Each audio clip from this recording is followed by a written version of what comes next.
শীত কিন্তু এখনো আসেনি। শীত চলে আসার আগেই তৈরি করা শুরু করে দিলাম। তো কি তৈরি করলাম সেটা দেখার জন্য একটা লাইক দিয়ে ভিডিওটা দেখা শুরু করবেন ভাই ও বোনেরা। আসসালামু আলাইকুম, আমি রোমানা নতুন আরও একটি রেসিপি নিয়ে চলে এসেছি। তো আজ আমি তৈরি করব দুধকুলি পিঠা। এর জন্য ফার্স্টে এখানে খিরসাটা তৈরি করে নিব। তো এই পিঠাটা তৈরি করার জন্য ফার্স্টে কিন্তু খিরসাটা তৈরি করে নিব। এর জন্য এখানে সুজি আর চালের গুঁড়া একসঙ্গে ভেজে নিয়েছিলাম। ভাজার পরে এখানে দারচিনি এলাচ অ্যাড করে দিয়েছি।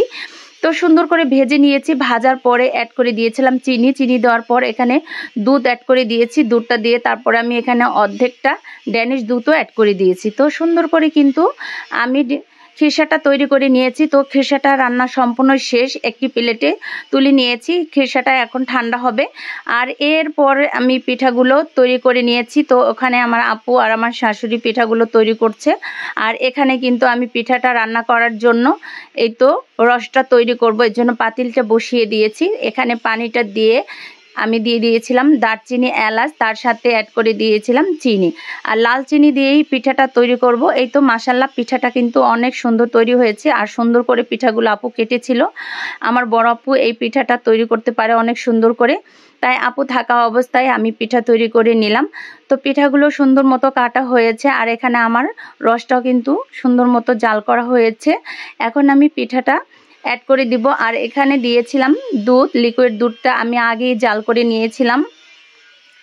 তো পানিটা সুন্দর করে ফোটানোর পরে এখানে দুধ অ্যাড করে দিয়েছি। পানিটা কিন্তু এখানে দারচিনি এলাচ আর চিনি দিয়ে সুন্দর করে ফুটিয়ে নিয়েছিলাম আগে। এরপরে দুধটা অ্যাড করে দিয়েছি। আর এখানে আমি একটা ড্যানিশ দুধও অ্যাড করে দিয়েছি। দিয়ে ভালো করে পিঠাগুলো এখন অ্যাড করে দিয়েছি। তো পিঠাগুলো কিন্তু বলক চলে আসার পরেই অ্যাড করে দিয়েছি। আর একদমই খেয়াল রাখতে হবে এই পিঠাটা আলতো হাতে নেড়ে চেড়ে দিতে হবে যাতে পিঠাটা ভেঙে না যায়। তাই আমি আলতো হাতে এভাবে হালকাভাবে নেড়ে চেড়ে নিয়েছি যাতে প্রত্যেকটা পিঠা আস্ত থাকে, পিঠাগুলো ভেঙে না যায়।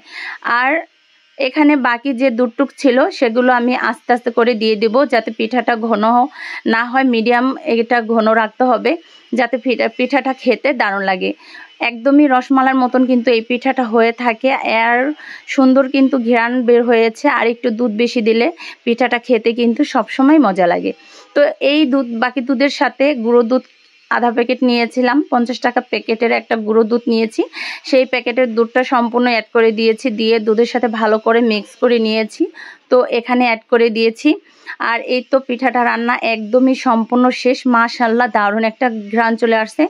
এই তো সুন্দর একটা কালারও কিন্তু চলে আসছে। তো পিঠাটা রান্নাটা যদি ভালো লেগে থাকে অবশ্যই লাইক কমেন্ট করে পাশে থাকবেন নতুন নতুন ভিডিও দেখার জন্য। এখন আমি পরিবেশন করে নিব। তো শীত চলে আসার আগে কিন্তু দুধকুলি পিঠা খেয়ে নিলাম।